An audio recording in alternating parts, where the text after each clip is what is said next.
Bem-vindos! Estamos aqui no nosso última aula, do nosso Vem Saber Uninter. E hoje, especialmente, vamos falar sobre ação pedagógica escolar e extraescolar, docência, inclusão e tecnologia. E, como vocês sabem, hoje a gente tem a minha grande parceira da semana, que é a professora Gisele Cordeiro, coordenadora da pedagogia aqui na Uninter. Olá, professora Gisele! Olá, boa noite, Cris, boa noite, convidados, sejam muito bem-vindos a essa conversa de hoje. Alunos, sejam bem-vindos, coordenadores, tutores de polo. Fizemos uma grande semana discutindo temas aí da educação, pois estamos comemorando a Semana da Educação, como vocês sabem, né? Continuem conosco hoje, estamos aqui no chat, mande os seus questionamentos, porque nós teremos mais uma grande aula no dia de hoje, não é isso, professora Cristiane? Exatamente. E eu já estou percebendo aqui que nós já estamos aqui com o Polo de Nazaré, na Bahia, o Polo Garcês e Ciências e Religião, Adriano, no Paraná, Sobradinho, no Rio Grande do Sul, Ibiúna, em São Paulo. Nós já estamos aqui com praticamente, vários cantinhos do Brasil, educação especial aqui falando, a Marilda, do Polo de Itatiaia, em Belo Horizonte. Então, professores, estamos já com o Brasil todo ligado para ouvi-las. Então, eu vou apresentar para vocês e gostaria que vocês contassem um pouquinho do percurso, da formação de vocês, do trabalho de vocês. Boa noite, professora Jarci. Boa noite. Eu gostaria de agradecer o convite e poder estar aqui com vocês. É um prazer enorme poder conversar e boa noite a todos aí que estão nos ouvindo. Então, a minha formação inicial de graduação é psicologia, depois fiz pedagogia, especialização, mestrado, doutorado e pós-doutorado. Mas uma coisa que eu gosto de falar, e para mim é o que vale muito, é que eu entrei na escola pela porta da frente. Então eu fiz o concurso no estado, comecei trabalhando na sala de aula e fui desenvolvendo um trabalho no decorrer da minha caminhada. Há 30 anos, 30 anos trabalhando com educação e passei por várias situações de educação, desde sala de aula, coordenação, direção, Secretaria de Educação do Estado, aqui do Paraná, e finalizei a minha carreira do magistério na escola especial, que a minha diretora está aqui, minha ex-diretora está aqui, vai poder contar um pouquinho da história, E, então, é esse orgulho enorme. Então, e essa experiência toda, tanto no sentido do chão da escola, como tanto da prática quanto da gestão, me fez ver vários lados, me fez observar várias coisas. Então, a gente vai tentar passar um pouquinho da experiência, fazer essa troca com vocês, é importante que vocês participem, e a gente vai tentar sanar aos pouquinhos as dúvidas de vocês, o que a gente puder contribuir para a formação de vocês, tá? Muito obrigada. Eu que agradeço o convite, que tem aceito o nosso convite, professora. E agora estamos, por favor, a professora Edmara. Então, boa noite. Agradeço a oportunidade de estarmos aqui hoje, que possamos estar construindo um momento diferenciado para os nossos educandos. No momento eu estou diretora da Escola Especial Luci Requião de Mello e Silva, que atende alunos com transtornos globais do desenvolvimento, autismo, algumas síndromes, algumas deficiências. Estamos construindo aí a nossa história. Eu tenho a minha formação em pedagogia, com especialização na educação especial e condutas típicas, na época, então, denominada. Depois nós fomos buscando algumas outras especializações, de forma que atendesse sempre as nossas demandas do atendimento educacional. Estamos na área aí há alguns anos também. Que bom, professora. E então, vocês já estão percebendo que a nossa noite vai ser de grande conhecimento e grande aprendizagem, não é, professora Gisele? Isso mesmo, pessoal. Nós temos aqui alunos de vários cursos, professoras. Teologia, geografia, pedagogia, educação especial, matemática. Então, uma fala aberta para todos os nossos alunos da Escola Superior de Educação. E como diz a nossa aluna Mercedes, eles não estão querendo perder nem um minuto sequer hoje, esperando bastante essa aula. E eu gostaria de apresentar para vocês a nossa convidada, a professora Shirley. Boa noite, professora Shirley. Boa noite, pessoal. Também gostaria de agradecer o convite de estar junto com vocês essa noite.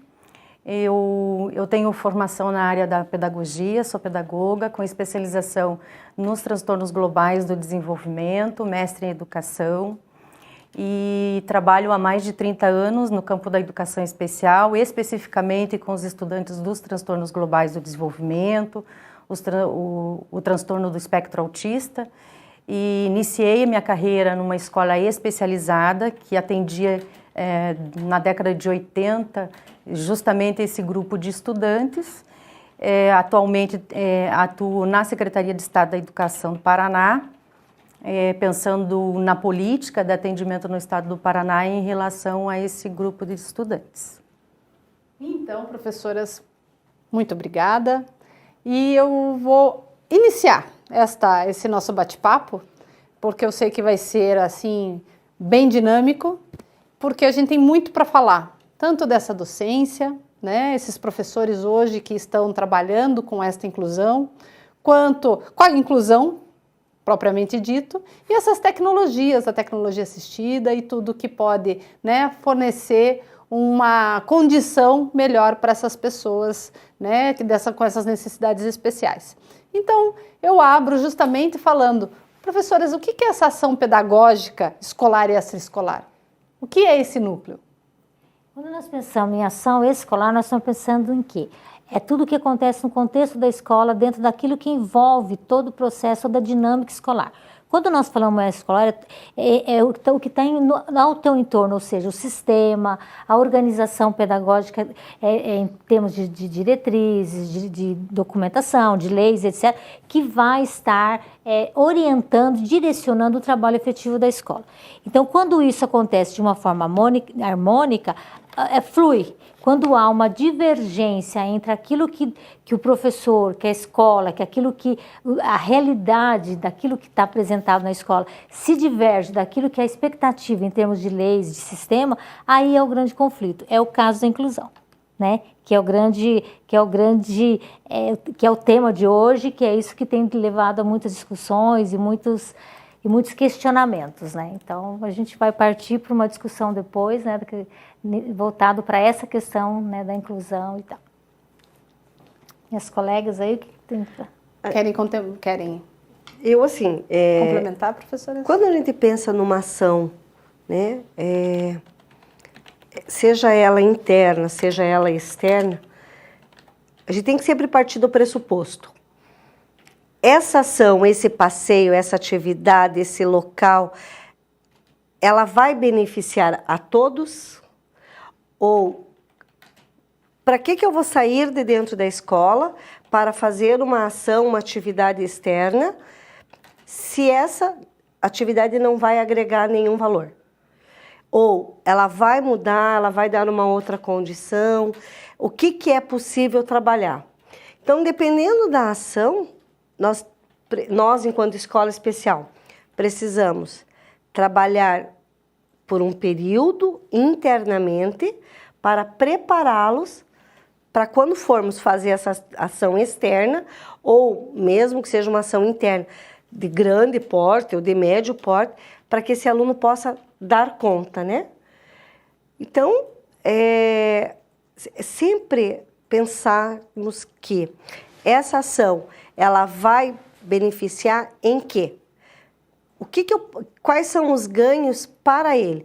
Porque às vezes o professor, ele quer ir naquela atividade, mas aquele aluno não vai se beneficiar.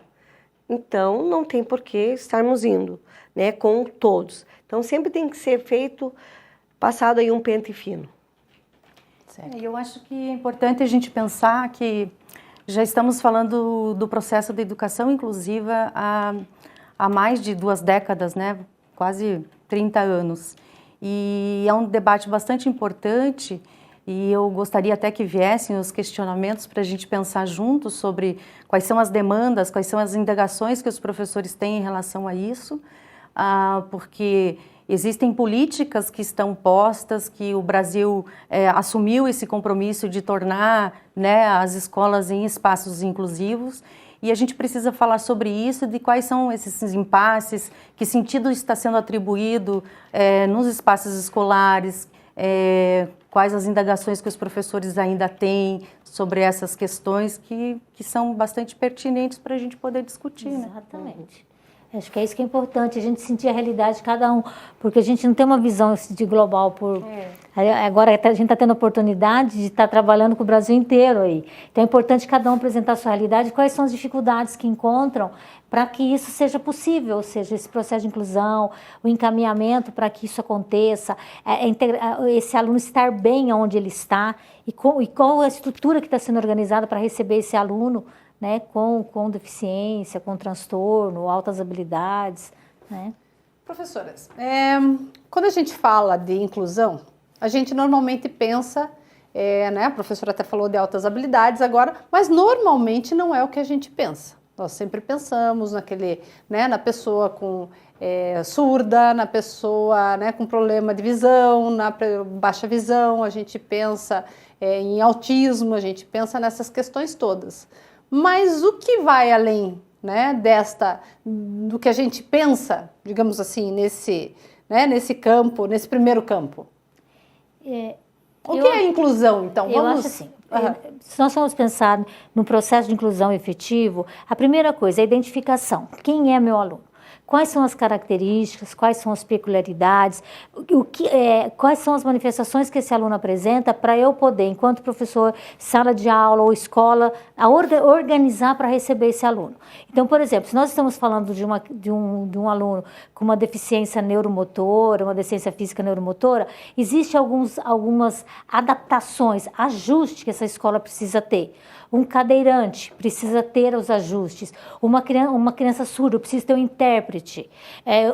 Uma criança com um aluno, desculpa, eu falo que mas é um aluno com uma deficiência intelectual, flexibilizar o currículo para que esse aluno tenha acesso ao currículo. Então, isso tem que estar já pertencente, já tem que estar no projeto político-pedagógico. Não tem que dizer, vamos fazer um puxadinho para receber o aluno. Não, nós temos que pensar isso. Isso é pensar de forma inclusiva. Quando eu organizo a minha escola para receber todos, eu tenho um pensamento inclusivo. Então, se aparecer uma criança cadeirante, nós temos rampa, nós temos banheiro adaptado. Se aparecer uma criança surda, nós já temos como conseguir um intérprete.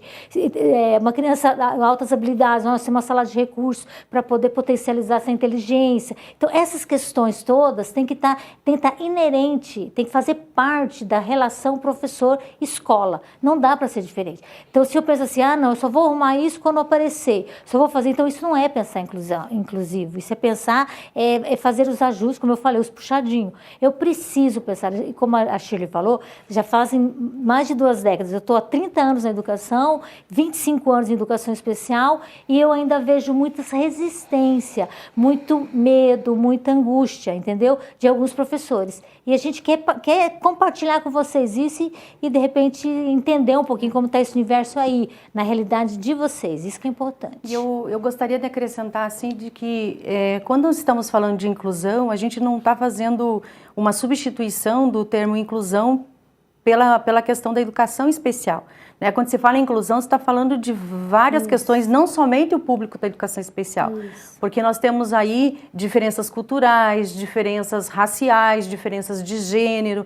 Então, entra uma série de questões que abarca toda essa questão da inclusão. Não necessariamente só estamos falando, né, do público da educação especial, especificamente. Eu acho que é importante. Bem lembrado, filha, bem lembrado. Essa multiplicidade de características, essa diversidade toda está na escola todos os dias. Nossa, agora fazer inclusão, pensa só numa criança especial. Bem colocado, filha. A gente tem que ter essa visão realmente de todos, a diferença, esse grupo, essa pluralidade que está na escola todos os dias. Exatamente. Não é da criança especial, né? Professoras, estamos com muitas interações aqui, e assim as mais variadas, e o pessoal já gostando da fala, né, das nossas convidadas. E parece que a professora, né, a professora Gisele tem algumas interações também, né, professora? Sim, nós temos a Marilda aqui, e como a professora Shirley falou, né, que já estamos discutindo sobre a inclusão já há mais de 30 anos. Então ela pergunta...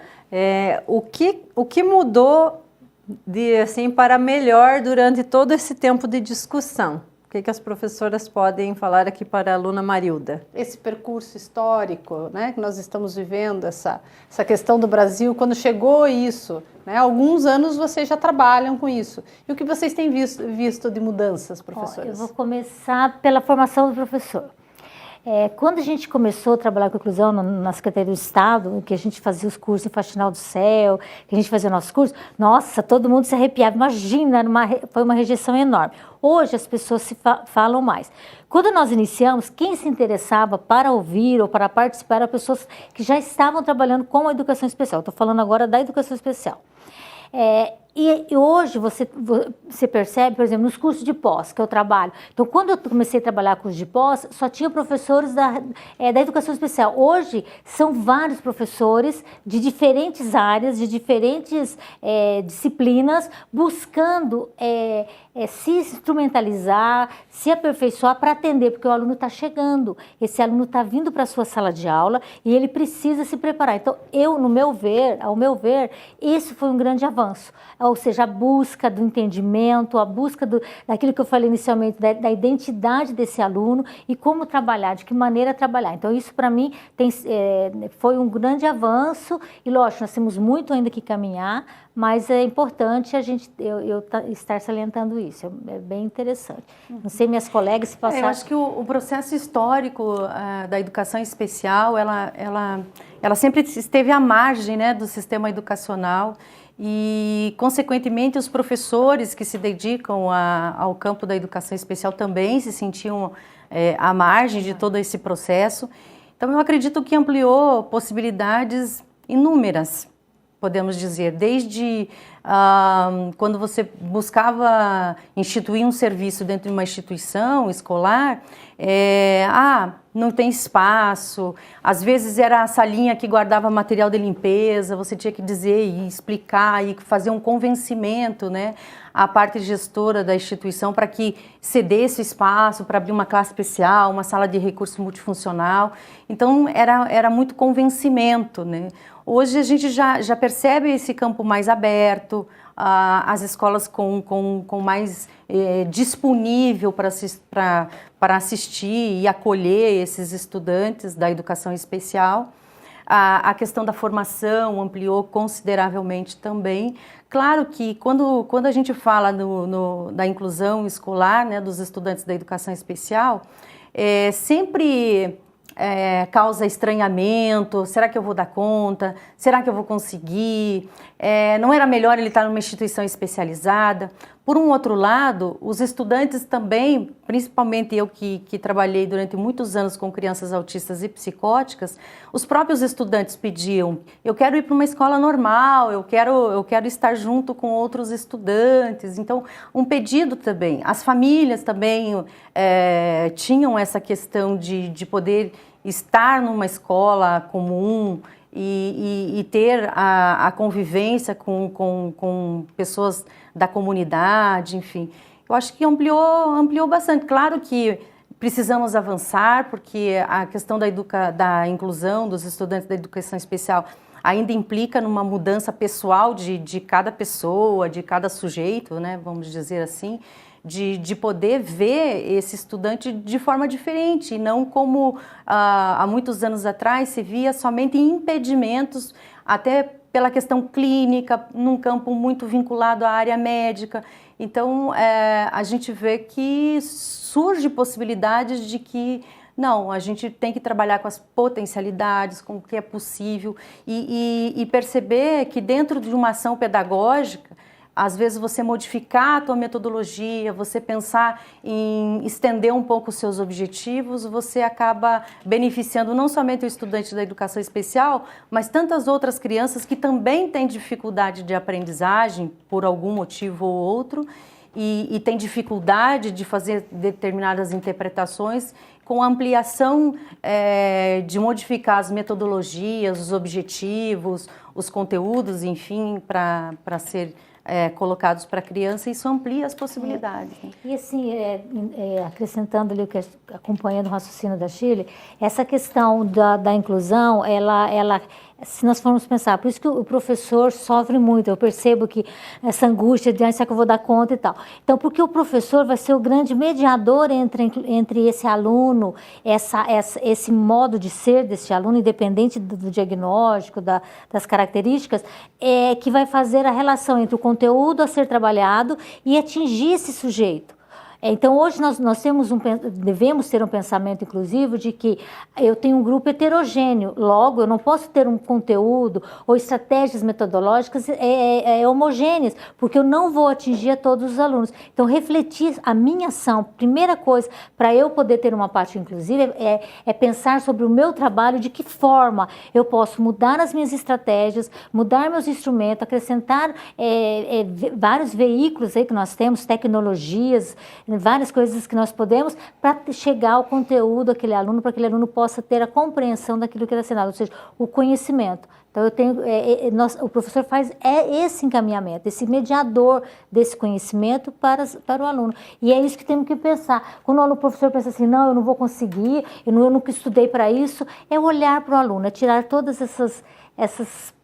essa nuvem de fumaça, e chegar no aluno, entender que aquele aluno pode, não super-herói que a gente quer, o professor tem que ser super, não, ele apenas tem que olhar o seu aluno na sua individualidade, nas suas características, peculiaridade e buscar atender às suas necessidades. Né? Enquanto escola, né, os avanços são inúmeros. Antes nós ocupávamos um espaço assim, a escola especial é aquela que ela tem que ficar lá no cantinho, esquecida. Hoje não, hoje o aluno da escola especial ele é convidado constantemente a estar participando de atividades, né? Eu falo da nossa realidade. As escolas da região sempre nos convidam a estar participando e elaborando e fazendo atividades. E é muito interessante, na Semana do Autismo nós fizemos atividades especiais e nós trouxemos outras escolas do ensino regular para estar participando das atividades conosco. E um dos dias eles vieram assistir o teatro junto conosco, apresentado pela Escola Pequeno do Cotolengo. E quando os alunos se apresentaram com toda a técnica, com todo o talento, os alunos disseram assim, nossa, eles também podem, eles também sabem dramatizar, eles também... Ou seja, eles perceberam que na escola especial tem tanto talento quanto tem no ensino regular. Esse professor, ele é o nosso aliado, né? Para fazer essa ponte do ensino regular para a escola especial e do ensino especializado para o ensino regular. Ele tem que desmistificar, e às vezes nos chama a atenção quando nós estamos numa pós, num curso, quando você pergunta assim, quantos alunos você tem, professor? Eu tenho 30 mais um TEA.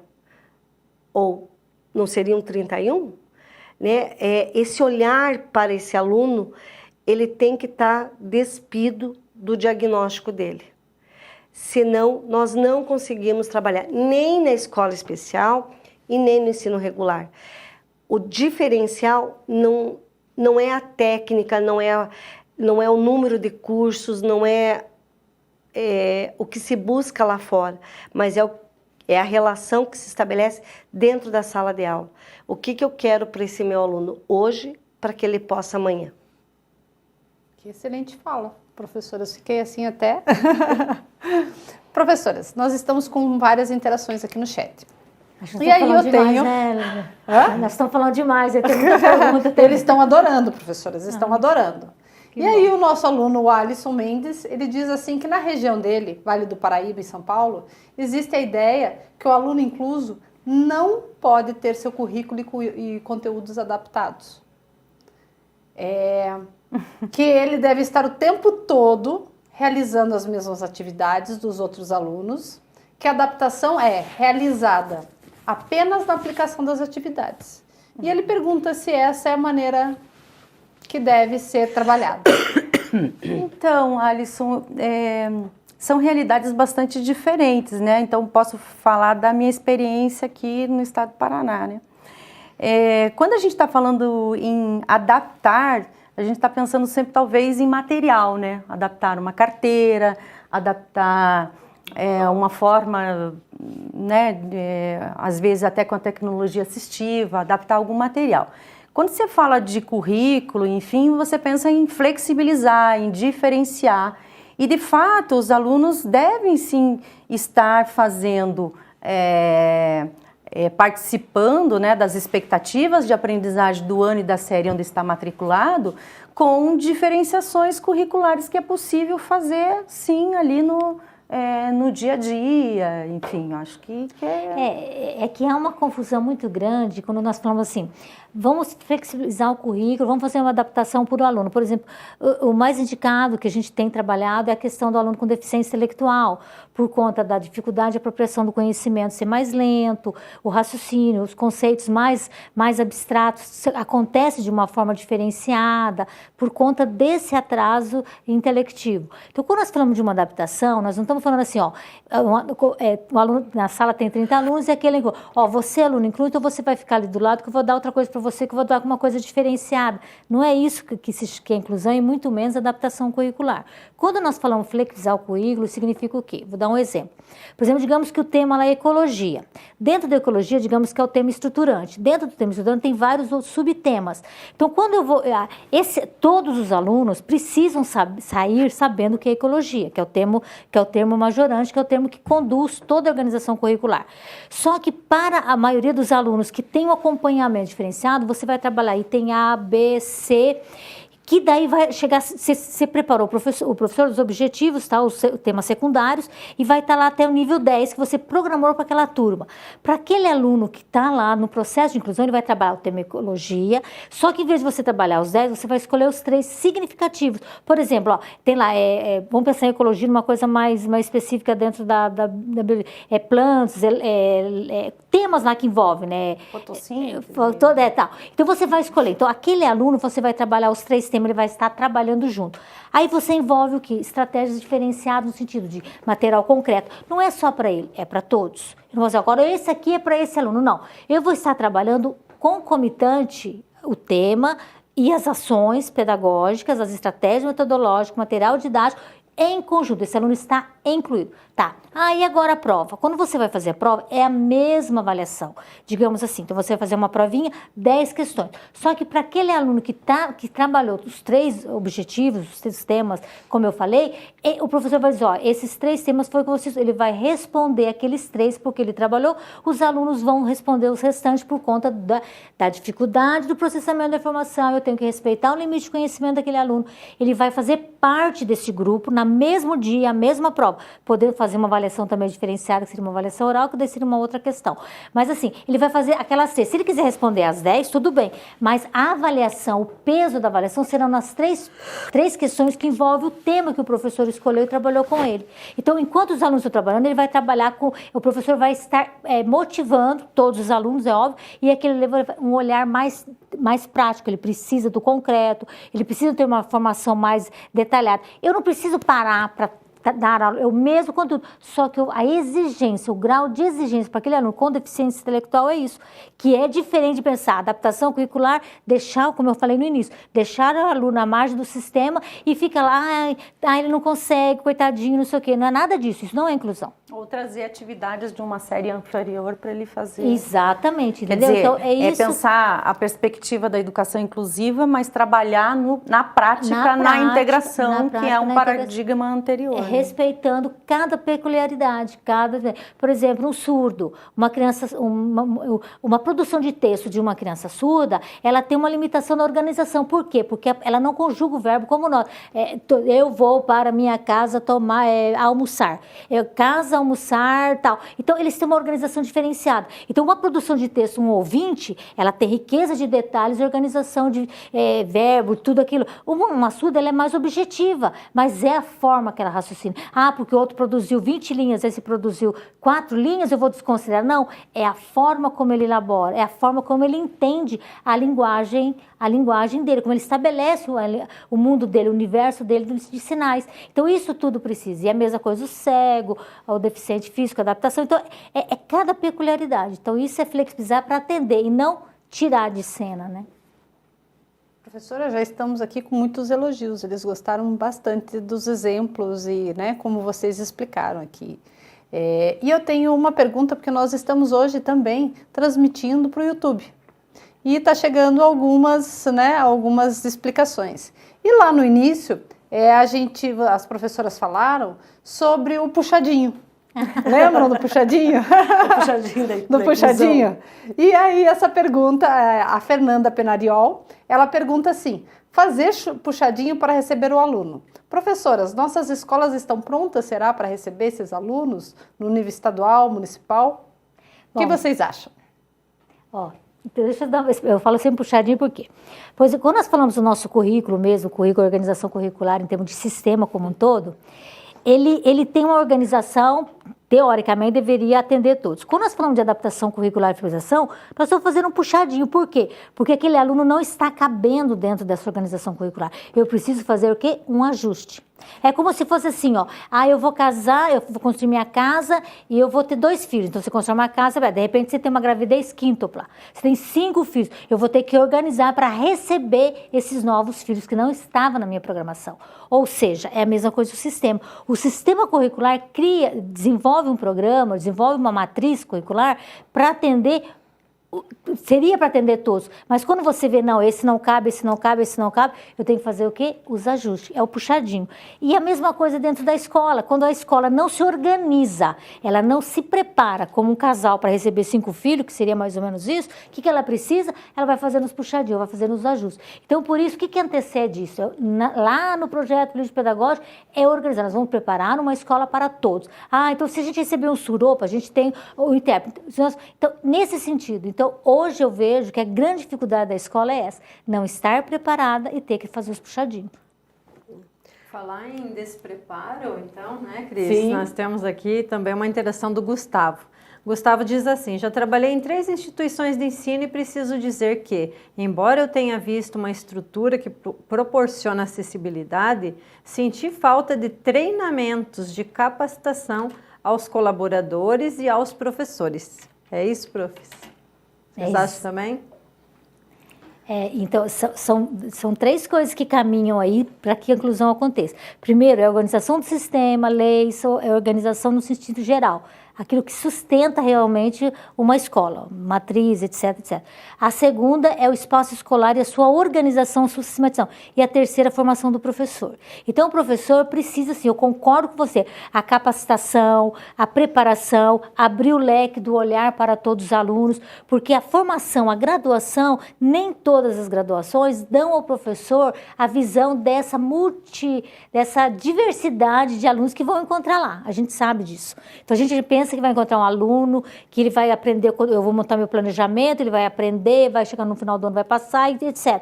Só que chega lá, tem um imperativo, tem uma criança com pautas autísticas, tem uma criança negra, um quilombola, tem uma criança, e agora? Aquele planejamento que eu fiz homogêneo já não serve mais. E para eu poder saber como lidar com essa diversidade que está chegando até mim, eu preciso ter conhecimento, eu preciso saber como é que é, saber as características de cada um, até para eu poder fazer essa primeira identificação.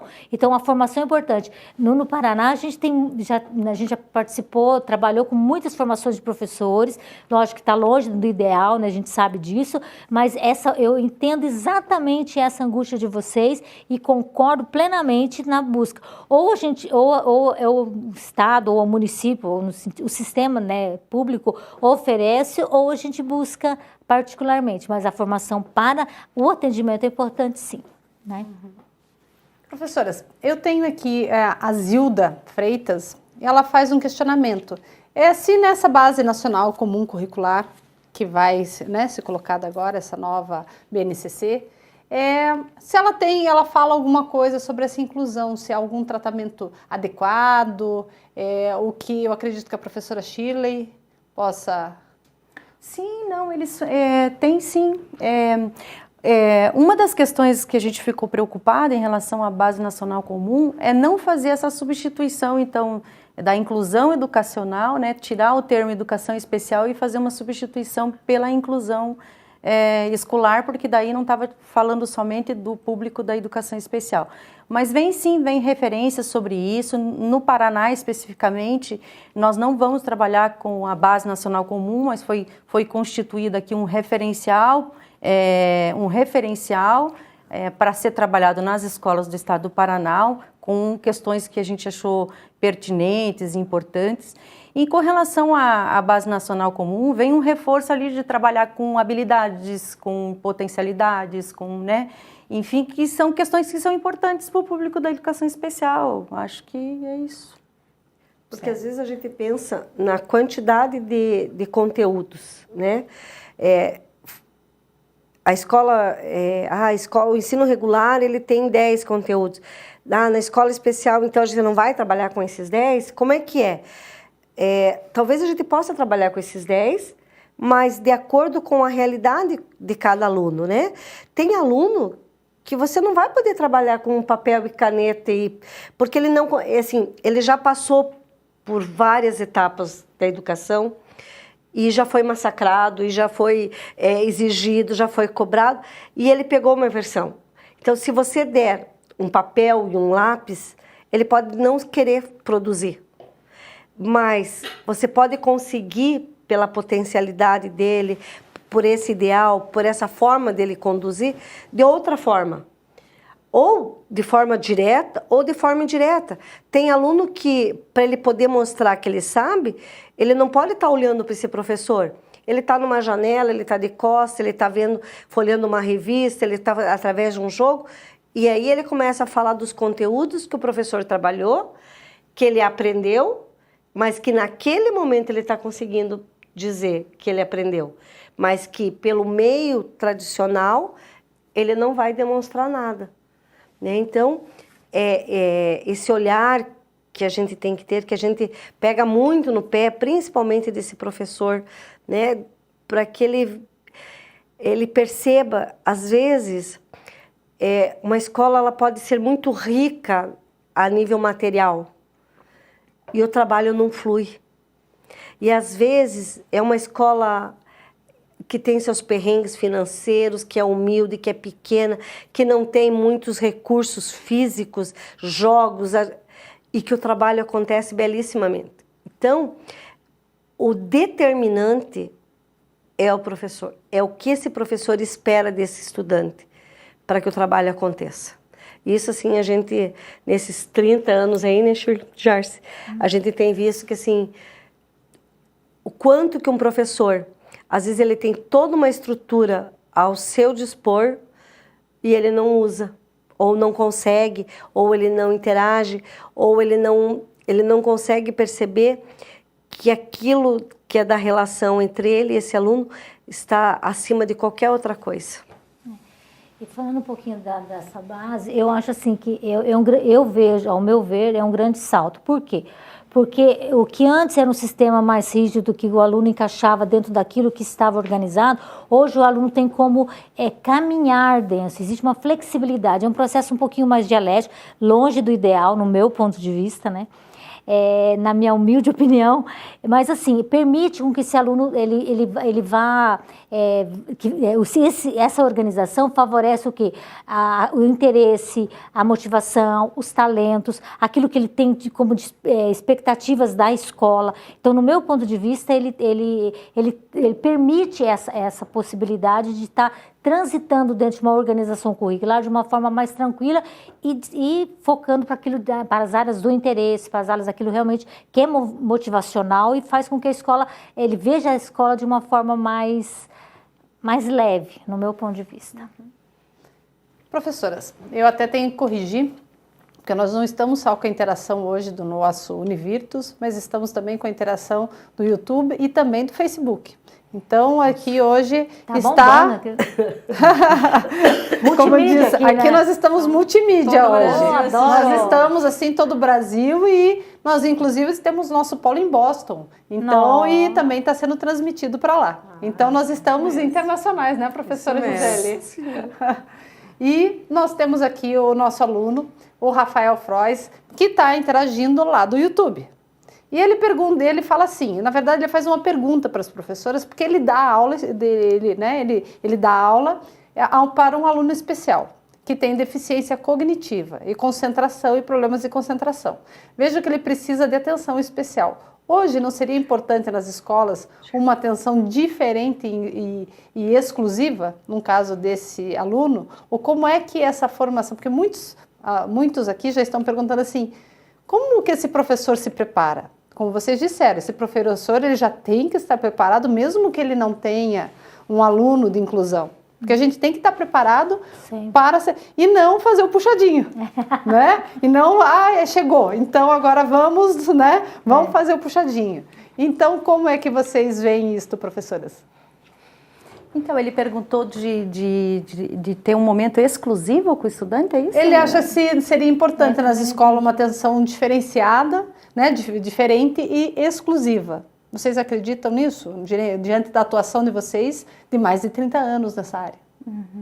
Eu penso que essa posição da questão exclusiva ou individual é meio discordante da política da educação inclusiva, né? De pensar a educação de forma inclusiva. Acredito que já desde a Constituição Federal, né, onde preconiza-se o direito a estar no espaço escolar e pensar o atendimento educacional especializado, então, assim, no momento em que ele estiver no atendimento educacional especializado, na sala de recurso, enfim, daí sim ele pode ter esse atendimento individual, com um plano de atendimento educacional especializado para a questão específica que ele possa ter de impasse, né, na questão do ensino, das expectativas de aprendizagem. Eu acho que é exatamente isso. Se eu colocá-lo numa posição de tirá-lo desse contexto de trabalhar individualizado dentro da sala de aula, ou tirando ele da sala, seja, não sei como é realmente o pensamento dele, isso é um trabalho ao contrário daquilo que a gente fala de inclusão. Mas o que eu posso estar fazendo? Então, se esse aluno está dentro da sala de aula, ele tem uma dificuldade cognitiva, intelectiva, se ele tem uma dificuldade de atenção e concentração, qual o caminho que eu posso seguir em termos de ações pedagógicas? É um trabalho que vá focar a sua atenção sem muitos estímulos. Por exemplo, se eu dou um texto, eu não posso dar um texto, aquele monte de letras, como é no caso da criança hiperativa, aquilo confunde. Eu posso estar fazendo assim, um exemplo. Você pega um pedaço de cartolina, corta uma tirinha, se faz uma janelinha, e ele vai trabalhando dentro daquele limite de estímulo pequeno, onde a atenção pode ser focada sem ter outros estímulos que possa tirá-lo da atenção e concentração. Isso várias coisas. Então, dá poucas atividades graduais, tipo uma folha, um único foco de atenção. Por exemplo, você vai dar uma atividade de aritmética lá, em vez de você colocar várias contínuas, você coloca só uma numa folha de papel em branco. Ele só tem aquele foco ali, com materiais de apoio, principalmente concreto, porque tem uma deficiência intelectual, cognitiva, ele precisa de ter esse suporte externo, que é o material concreto. Então, você vai trabalhando. Ele pode estar junto com os colegas, participando ativamente das atividades, mas, assim, você, professor, está respeitando o ritmo dele. Então, isso é importante. E essas características que são do estudante, mesmo que você atenda individualmente, não há uma certeza, uma garantia de que ele vai se concentrar ou vai responder diferente do... E tem que dar a ele a garantia do atendimento educacional especializado, paralelo ao momento da sala de aula, né? Então, isso ele precisa, dependendo da organização da tua escola, né? Daquilo que já está previsto na legislação, né? O atendimento educacional especializado, aí vai ter esse momento mais individualizado, podendo fazer um trabalho, porque ele está no serviço, que seria o contrário da sala de aula, o horário contrário, né? Ou assim, né, se a minha sala, se eu estou falando que o meu aluno está com problema de concentração, visualmente, como que está a distribuição dos avisos, dos cartazes, está extremamente poluído, tem mais de uma coisa, tem coisas que tirem a atenção dele. Quando eu estou falando e estou gesticulando, ou eu estou falando, gesticulando, e atrás de mim tem um som ambiente, tem uma televisão ligada, tem algum outro aluno fazendo algum outro barulho. Quer dizer, coisas que para o estudante que tem um problema de concentração, são focos que vão ajudar a dispersá-lo e não a ajudá-lo a focar. Então, se eu tenho uma sala extremamente cheia de informes, eu tenho que pensar o que é prioridade naqueles cartazes e que eu possa estar tirando para que a rotina possa se estabelecer de uma outra forma. E professora, essa Karina pergunta aqui, e quando a mãe, os pais não aceitam que a criança tenha as necessidades, as dificuldades, e a gente precisa encaminhar para uma sala de recursos, o que fazer? Trabalho de convencimento. Vamos trazer essa mãe, explicar para ela exatamente a aceitação dessa criança, desse filho, dessa filha, que está no sistema, que está demonstrando alguns atrasos significativos e isso pode estar interferindo no desenvolvimento. Então, fazer um trabalho paralelo, que seria nesse atendimento educacional especializado paralelo, mostrar para a mãe que a criança será beneficiada com isso. Mostrar os procedimentos que acontecem nesse momento individualizado com ele, paralelo ao sistema. Então, é um trabalho de convencimento. E a mãe vai entendendo, porque ele vai vendo que o aluno não vai estar tendo o retorno desejado, a mãe acompanha, tarefa de casa, a mãe vai poder perceber que existe uma dificuldade ali pontual, né? Então, é um trabalho de convencimento, não tem outro caminho. Então, a gente tem realmente de convencer essa mãe do que é melhor para o filho dela, entendeu? Então, eu acho que o caminho é esse. Não dá para desistir, viu? E a gente sabe que a família é soberana. Se a mãe fala, não quero, nós não podemos, a gente sabe disso.